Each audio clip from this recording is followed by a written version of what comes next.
In this video, we are going to be discussing the concepts of Chapter 8, which is titled Gases. First, we are going to be discussing the properties of gases. Now, gases, as we know, is one of the states that matter can have. We have previously discussed that matter can be found as a solid, as a liquid, or as a gas. So in this chapter, we're just going to finish on the properties of gases and some laws that actually explain the behavior of gases. And we're going to be doing calculations. So first, understand that when it comes to the properties of gases, generally, molecules with fewer than 5 atoms from the first 2 periods of the periodic table can be found as gases at room temperature. Now, understand that there's other molecules that we can find as gases. So as you can see in the first bullet point, these are going to be some molecules that are part of the list of diatomic molecules. So out of our list of diatomic molecules, understand that hydrogen, nitrogen, oxygen, fluorine, and chlorine are found as gases. Also, oxides of the nonmetals on the upper right corner of the periodic table also are found as gases. Those include carbon monoxide, carbon dioxide, nitrogen monoxide, nitrogen dioxide, sulfur dioxide, sulfur trioxide. And then lastly, we have group 8A of the periodic table, which are known as the noble gases that are also elements that are found as gases. Those include helium, neon, argon, krypton, xenon, so on and so forth. Now, whenever we're talking about gases, we also need to explain the kinetic molecular theory. And when it comes to the kinetic molecular theory, understand that this theory explains the movement. That's what kinetic stands for. Molecular is the molecules. And again, here we are focusing on the particles of gases. So understand that a gas consists of small particles that move rapidly in straight lines. And as you can see, these shadow lines that we see in the illustration that we have on the right side of the slide illustrate that straight movement that these gas particles have. Now understand that they move randomly, but they also move specifically in straight lines. Now, these particles that we have that are going to form gases, understand that they have no essential attractive or repulsive forces. So there's nothing that is making them be next to one another or to be away from one another. They are going to be moving freely. They are going to be very far apart. So there's going to be a space in between these particles. And because of that space that it exists in between them, that's why gases are compressible. Okay, so it's a combination of the second and the third bullet point. Now, these particles, in order to be present in a container, understand that their volume has to be smaller than the one of the container. Because if you think about it, if the volume of the particle is larger than the container, then they cannot be contained. So that's why, again, the volume of the particle is smaller than the volume of the container that they are sitting in. And then, because these particles are always in constant movement, okay, they have kinetic energy. Now, one of the things that affect the kinetic energy of these particles is going to be temperature. And as you can see in the last bullet point, the kinetic energy that is present in these particles is going to increase when you increase the temperature. Again, so once that temperature increases, the movement is going to increase. Now, there are um, four different properties that explains gases, and they are described in table 8.1 in the textbook. And as you can see, those include pressure, volume, temperature, and the amount of the gas. Understand that pressure specifically is the force that is exerted by a gas against the walls of a container. And there are different units that can be utilized for pressure. Those include atmosphere, millimeters of mercury, torr, and Pascal. Now, as you can see, torr is the only one that doesn't have an abbreviation for it, but all the other ones, their abbreviation is in the parentheses. Another property that can describe a gas is going to be volume. And as you can see, the volume is going to be the space occupied by the gas, and it can have units of liters and milliliters. Temperature is another property that can describe a gas, and understand that the temperature is going to be the determining factor of the kinetic energy and the rate of motion of the particles, because as it was stated in the kinetic molecular theory, remember that when temperature increases, that kinetic energy increases. Now, it should be noted that when it comes to temperature, okay, and we're talking about gases, at times you will have problems that state that the temperature is in degrees Celsius, but understand, and I'm just going to highlight it in red, Kelvin units are required in calculations. So whenever you have a calculation for a gas, understand that the units must be changed to Kelvin. Always, always, always. Lastly, we have the amount of a gas. And understand that when it comes to the amount of the gas, that's going to be specifically the quantity of the gas that we have present in the container. And this is another one that it is very important.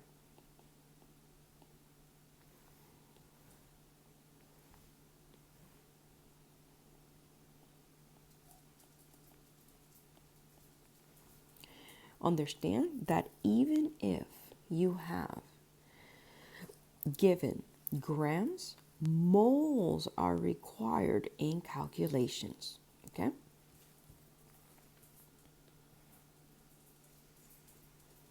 Now, we are going to proceed now to talk about the four different properties, and we're going to be studying the different laws that are going to tell us the behavior of the gases, okay? And the first one that we're going to talk about is pressure. First, we're going to establish what is the instrument that is utilized in order to measure pressure. And as you can see in the following slide, a barometer is the instrument that is utilized to measure pressure. So, as you can see, by definition, a barometer is going to measure the pressure that is exerted by gases in the atmosphere. Okay, so understand that this barometer is going to be indicating the atmospheric pressure as the height in millimeters of mercury. Now, understand that maybe you have a barometer at home.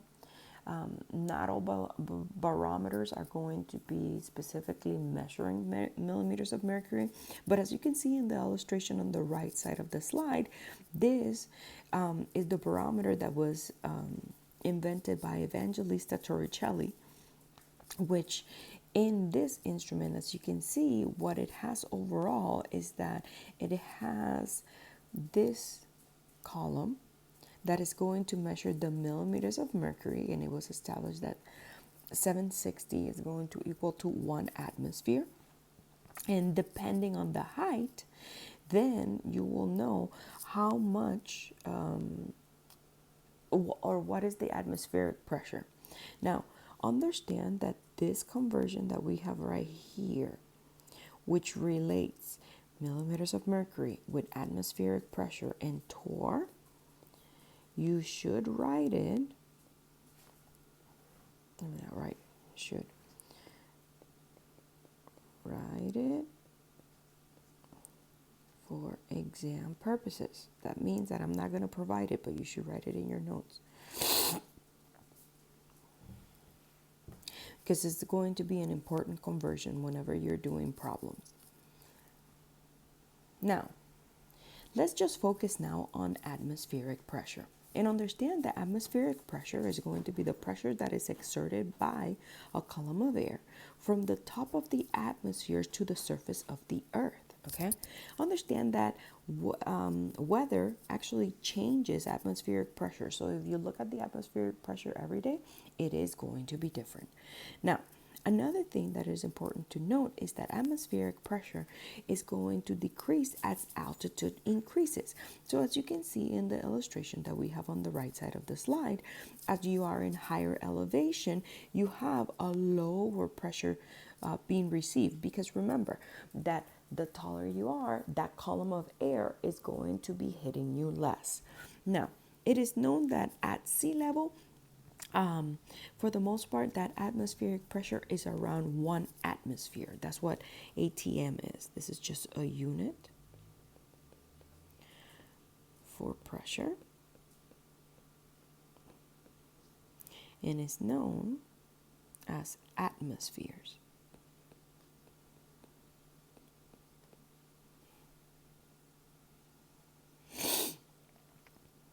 Now, as it was established a few slides back, understand that there are going to be different units of pressure.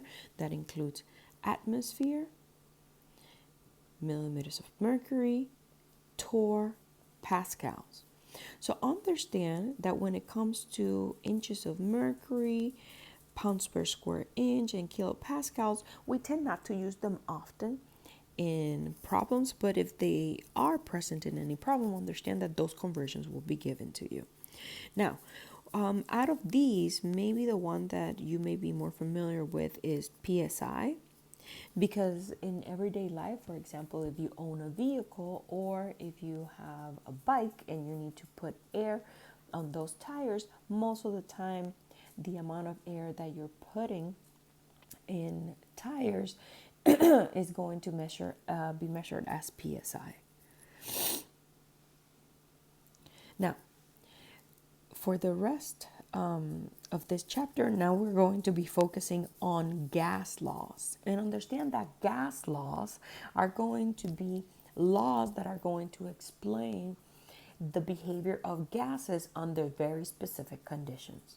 So a law in chemistry, it is something that has been shown experimentally, and it is always true, but it's only based on the conditions that they have been established. So understand that for Boyles Law, we are specifically looking at the relationship between pressure and volume of a gas, and it's because we are doing these observations at constant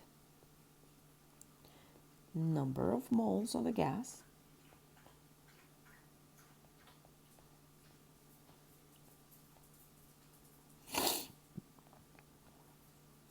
and constant temperature. Okay, so under these conditions, understand that pressure and temperature are inversely proportional. So what does that mean? We usually write it as P is inversely proportional with volume. And understand that this symbol means proportional. Okay? So if P is proportional of 1 over V, that means that when we are looking at the relationship between pressure and volume, understand that these lines mean related to, okay, or correspond to.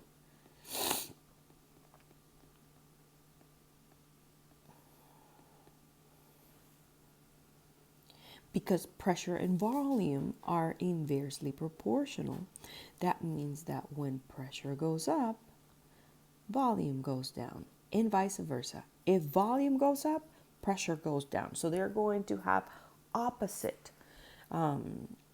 directions in terms of their relationship. Okay, so understand that the product of pressure times volume is going to be specifically, as I just stated, the reason why this law works is because we are at constant temperature and the amount of gas. If we don't have those two conditions, then Boyle's law will not work. Okay? Now, it is very important to state that the equation for Boyle's law is here, highlighted in green. So whenever you have a Boyle's law problem, understand that this is the equation that you are going to be utilizing. Now, as you can see in the image that we have on this page, oxygen therapy is going to be increasing the oxygen available to the tissues in the body. So whenever you're receiving oxygen in the hospital, understand that in a way you are dealing with Boyle's law. Because if we look at an application of Boyle's law, actually Boyle's law explains how we breathe. So this is how it relates. Remember, Boyle's law is going to be the relation between pressure and volume, right? And they're inversely proportional. So when one goes up, the other one goes down. Or if volume goes up, okay, then pressure, let me just do it separately. Or if volume goes up, then the pressure goes down. Okay? Remember, the blue arrows are related to one another, the red arrows are related to one another. So let's think about it in terms of breathing, which is something that we have to do in order to live. Now, every time you inhale, okay, just think about it. Practice it at home. When you inhale, what happens is that you increasing the volume of your chest cavity. So what that means is that overall, what is occurring in the system is that as you're increasing the volume of your lungs, remember that the pressure that your lungs have has to be released. So as your rib cage expands, okay, and understand that overall those lungs have to be relaxed and they are not going to be pressurized. Okay, so if you think about it, the diaphragm is going to contract and it's going to move down. But remember that overall your lungs are not going to be as pressurized. Okay, now when you exhale, right, remember that in order to do that, the rib cage is going to get smaller. And that's because the lungs themselves, you need to increase the pressure in order to reduce the volume that you have for the air that you have in your lungs. So understand that Boyle's law is something that is applicable because it's part of breathing. Now, let's actually do a calculation of Boyle's law. As you can see, the following problem states, Freon 12, which the chemical formula is CCl2F2, was used in refrigeration system.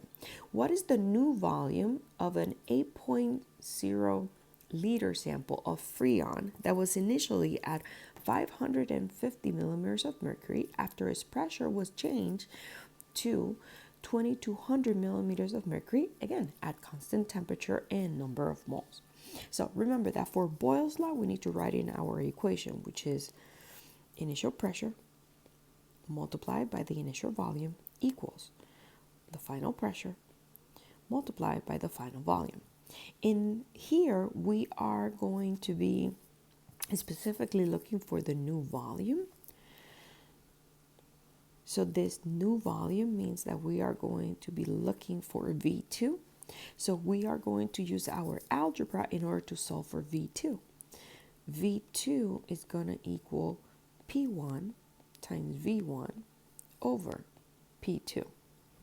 Okay? So if we look at the numbers that were given to us, this value is going to be V1. This volume is going to be P1.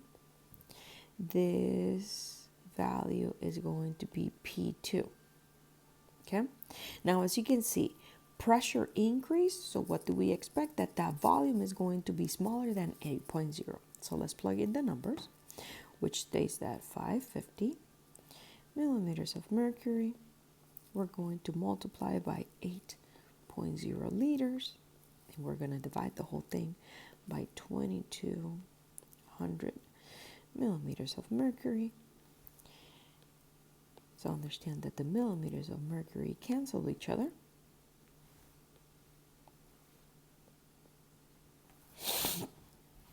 And then when we do 550 multiplied by 8.0 divided by 2200, we get a value of 2.